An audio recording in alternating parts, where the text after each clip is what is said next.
안녕하세요. 호우디자입니다. 이번 시간에는 어떤 것을 배울 거냐면요. 우리가 건축 CG에서 표현을 할 때 우리가 제안서에 보면요. 이 와이어 렌더링, 그러니까 선 렌더링을 걸어서 넣어야 되는 경우들이 종종 발생을 합니다. 자, 그런 경우들이 있는데 이게 알면 간단한데요. 모르는 분들은 되게 당황할 수 있어요. 우리가 일반적으로 거는 렌더링이 아니고 와이어 렌더링, 그러니까 외곽 라인을 렌더링 거는 거기 때문에 이걸 어떻게 표현하지? 이렇게 모르면 당황할 수가 있는데요. 오늘 같이 배워보면요. 너무 간단하다는 것을 아실 수 있으실 거예요. 그래서 오늘은 총 세 가지 방법을 통해서 와이어 렌더링을 거는 방법에 대해서 같이 한번 배워볼 텐데요. 꼭 필요한 내용이니까 끝까지 보시고 3D Max를 꼭 열어서 꼭 따라해 보시면 좋을 것 같습니다. 우리가 보면요. 이렇게 이미지가 있죠. 이미지 보면 이렇게 한 톤으로 사이트와 건물을 렌더링 걸고 그 위에 라인을 렌더링 걸어서 이렇게 얹혀서 표현하는 경우들이 많이 있거든요. 렌더링 걸다 보면요. 이런 작업들을 많이 해요.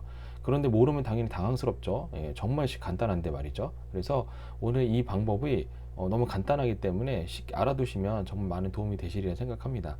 그래서 먼저 이제 테스트를 하기 위해서 건축 CG에 그 작업했던 모델링을 하면 좀 시간이 걸리니까 우리가 주전자를 이용해서 테스트를 해보도록 하겠습니다. 지금 화면에 이렇게 주전자를 하나 만들어 놨고요. 우리가 재질을 이제 적용하기 위해서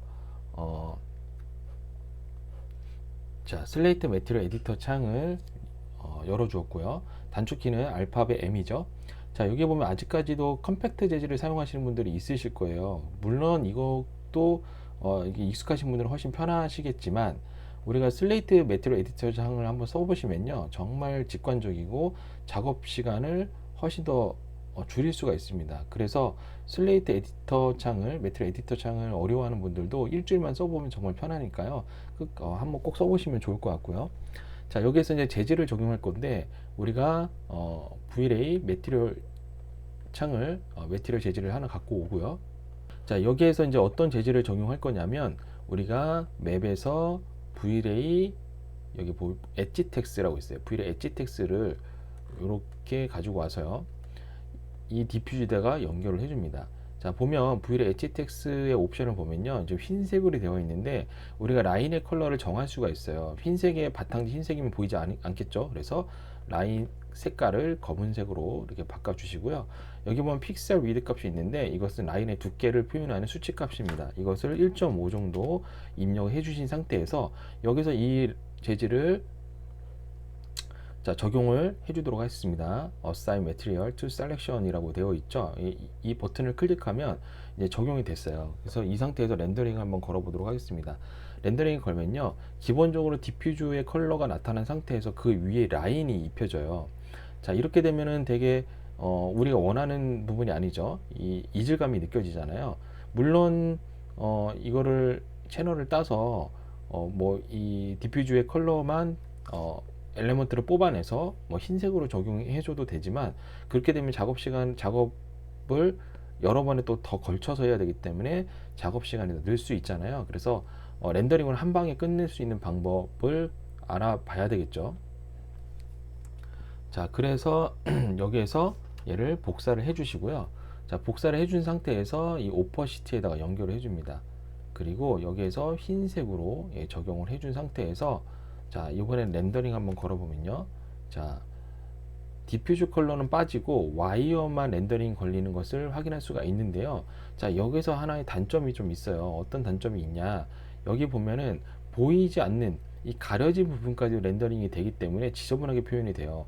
우리가 이렇게 합쳐진 이렇게 포함되어 있는 부분, 이 부분들 있죠. 손잡이 이런 부분들은 좀 나오지 않았으면 좋겠는데 우리가 원치 않는 부분까지 나오기 때문에 그럼 이럴 때는 어떻게 해야 되냐면 배경 컬러와 디퓨즈 컬러를 맞춰 주시면 됩니다. 그래서 여기 보면 자, 이 부분을 흰색으로 좀 처리를 해주시고 그 다음에 아까 이 부분은 좀 빼주도록 하겠습니다. 그 상태에서 렌더링 한번 다시 한번 걸어 볼게요. 자, 그러면 디퓨즈 컬러와 엔바이러먼트의 환경에서 적용한 그 컬러와 일치가 되기 때문에 이질감 없이 라인 보이지 않는 부분은 가려진 상태에서 와이어 렌더링을 뽑아낼 수가 있습니다. 이게 첫 번째 방법이고요. 자, 두 번째 방법은 지금은 여기에 보면 엣지가 있잖아요. 이렇게 예, 엣지. 자, 이 엣지 부분이 다 표현이 되는 거예요. 근데 외곽 라인만 표현해야 될 때가 있거든요. 제품 렌더링 하시는 분들 보면 외곽 라인만 렌더링을 해야 되는 경우들이 있습니다. 자, 그럴 때는 V-Ray 엣지 텍스가 아니라 V-Ray 툰을 사용해서 표현을 해줘야 되는데요. 여기 렌더링에 가보면 엔바이러먼트 있습니다. 단축키는 8번이고요. 자, 여기 보면은 이펙트에 제가 이미 V-Ray 툰을 추가를 해 두었는데요. 애드를 통해서 V-Ray 툰을 추가를 해 주시면 되겠고요. 자, V-Ray 툰을 선택하면 하이 옵션들이 환경을 설정할 수 있는 옵션들이 나오는데, 여기도 동일하게 V-Ray 엣지 텍스와 동일하게 자, 라인의 컬러를 정할 수가 있고요. 그 다음에 픽셀 라인의 두께를 또 정할 수가 있습니다. 아까와 동일하게 1.5를 입력을 해줬고요. 라인 컬러도 검은색으로 적용을 해주었습니다. 자, 이 상태에서 렌더링을 한번 걸어 볼 텐데요. 여기서 이제 이건 필요 없죠. V-Ray 엣지 텍스는 제가 디퓨즈 컬러를 빨간색으로, 레드 컬러로 이렇게 적용을 해주고 렌더링을 한번 걸어 보도록 하겠습니다. 그럼 어때요? 아까와 다르게 외곽 라인만 이 검은색 라인이 표현이 되는 것을 우리가 확인할 수가 있죠. 근데 여기 이제 빨간색, 이 레드 컬러가 들어가 있기 때문에 이질감이 느껴지잖아요. 물론 똑같이 디퓨즈 컬러를 흰색으로 해서 렌더링 걸어도 되겠지만 방법이 또 있습니다. 여기에서 이 컬러, 이 V-Ray 톤은 외곽 라인으로 만들어 주는 거기 때문에 여기서 리플렉션, 투명도를 완전 흰색으로 주는 거예요. 이 상태에서 렌더링 한번 걸어보면요. 자, 외곽만 이렇게 라인을 따서 렌더링을 걸 수가 있게 됩니다. 자, 이렇게 해서 V-Ray 툰을 이용해서 렌더링을 거는 방법이 있고요. 자, 세 번째 방법은 어떤 방법이냐면, 우리가 스캔 라인에 보면 와이어 렌더링이라는 게 있어요. 실제 와이어를 렌더링을 실제로 걸어주는 거죠. 자, 여기에 보면은 우리가 매티리얼의 스킨 라인에 레거시 스탠다드라고 있습니다. 여기에서 이 와이어를 체크를 해주고요. 이 재질을 여기다가 적용을 해줍니다. 근데 여기서는 스킨 라인이기 때문에 우리가 V-Ray 재질을 사용을 하실 수가 없어요. 그래서 여기에서는 V-Ray 재질이 아니라 스킨 라인 렌더러로 바꿔주시고요. 자, 여기에서 안티알리싱만 옵션을 만져주면 되겠습니다. 안티알리싱이 필터를 우리가 뭐 캔멀럼이나 좀 깔끔하게 떨어지는 이렇게 선택을 해주시고, 자, 여기서 렌더링을 한번 걸어 볼게요. 그러면 이렇게 와이어 렌더링이 걸리는 것을 확인할 수가 있습니다. 아까 V-Ray 엣지 텍스와 비슷하죠? 렌더링 걸린 이 결과물을 보니까요. 자, 이렇게 해서 방법이 있고요. 자, 한 가지를 좀 더 알려드릴게요. 이거는 모델링이 변형이 되는 건데요. 여기 보면은 이제 모디파이 편집에 자, 레리스라는 명령어가 있어요. 이거는 이 엣지를 실제로 우리가 2D에 보면 렌더러블 있죠. 라인을 두께를 주는 거. 그거와 동일한 거라고 보시면 될 것 같습니다. 그래서 여기 지름값, 이 두께값을 이제 정할 수가 있어요. 그렇게 하고 여기서 뭐 일반적으로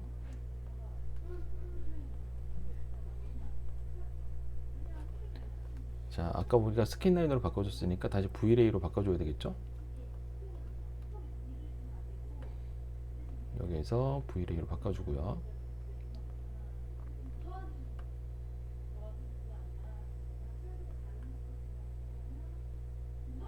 자, 여기서 이렇게 한 상태에서 이 재질을 다시 적용을 해 보도록 하겠습니다. 다시 원상태로 만들어 놓고 재질을 적용을 했죠. 자, 이 상태에서 렌더링 한번 걸어 보도록 하겠습니다.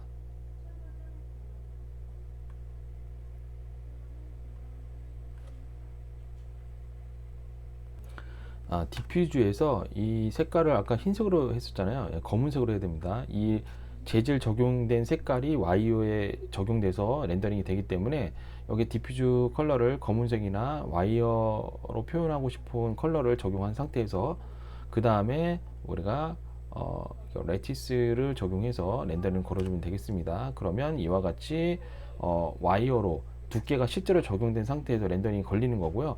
이거는 실제로 모델링이 바뀌는 거예요. 모델링이 엣지에 두께가 적용되는 거죠. 자, 이렇게 해서 총 4가지 방법에 대해서 오늘 와이어를 표현하는 방법을 같이 한번 배워봤습니다. 우리가 외부 건축 CG를 하다 보면 아까 말씀드렸듯이 선 렌더링 해야 되는 경우들이 많이 발생을 하기 때문에 오늘 꼭 배운 4가지를 꼭 알아두시면 적재적소에 사용할 수 있는 그 기능들을 내가 생각을 해내서 거기에 적용해서 렌더링을 걸어주시면 되겠죠. 근데 가장 많이 사용하는 게 VLA 툰과 VLA 엣지 텍스입니다. 이 2가지만 아셔도 충분히 와이어 렌더링 하는 데는 전혀 문제가 되지 않기 때문에 꼭 공부하셔서 그렇게 선 렌더링 할 때는 도움이 되셨으면 좋겠고요. 내부 건축 CG 공부할 때 많은 부분들이 좀 어려워하는 분들이 계시는 것 같아요. 그래서 외부 건축 CG는 저번에도 계속 이제 우리가 영상을 통해서 말씀드렸듯이 실제로 실무적으로 공부를 좀 많이 하셔야 되고요. 그리고 리터치 공부를 정말 많이 하셔야 됩니다. 그래서 그림 그리는 연습도 좀 많이 하셔야 돼요. 그래서 우리가 리터치 같은 경우에는 뭐 한순간에 뭐 짧은 시간에 이게 실력이 올라오는 것이 아니기 때문에 크로키 연습 있죠. 크로키 연습.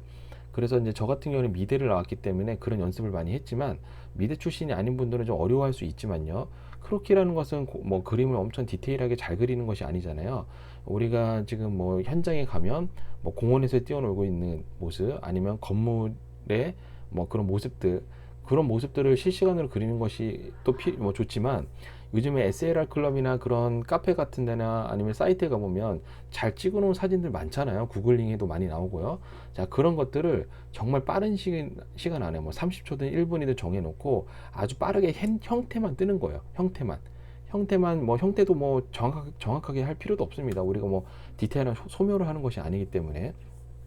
그래서 빠르게 그림을 그리다 보면요 어떻게 되냐면 우리가 눈으로 익혀지고 손으로 그리기 때문에 전체적인 그 환경과 분위기 그 다음에 스케일을 우리가 익힐 수가 있어요. 그래서 뭐 예를 들어서 뭐 바닷가 근처에 호텔을 표현한다, CG를 해야 된다, 어떤 공원을 해야 된다, 뭐 어떤 주상복합을 해야 된다. 그럴 때마다 내가 이걸 어떻게 리터치를 해야 되는지에 대해서 감각적으로 머리에 딱 생각이 납니다. 그래서 우리가 처음에 그림을 그릴 때 스케일감도 없고 어떻게 표현해야 되는지 우리가 자주 일상에서 접하는 그런 환경들이지만 우리가 눈여겨서 보지 않으면 잊어버리거든요. 그래서 내 방에 있는 어떤 물건 하나도 제대로 그림을 못 그리잖아요. 매일같이 보는 물건인데도 불구하고요. 자, 그런 것들은 내가 눈여겨서 내가 표현을 해보지 못했기 때문에 어색한 거예요. 그래서 크로키를 통해서 계속 어색한 부분을 익숙하게 만들어주는 연습이라고 보시면 되겠습니다. 그래서 리터치를 실력을 늘리고 싶으신 분들은 꼭 크로키 연습을 꼭 하셨으면 좋겠고요.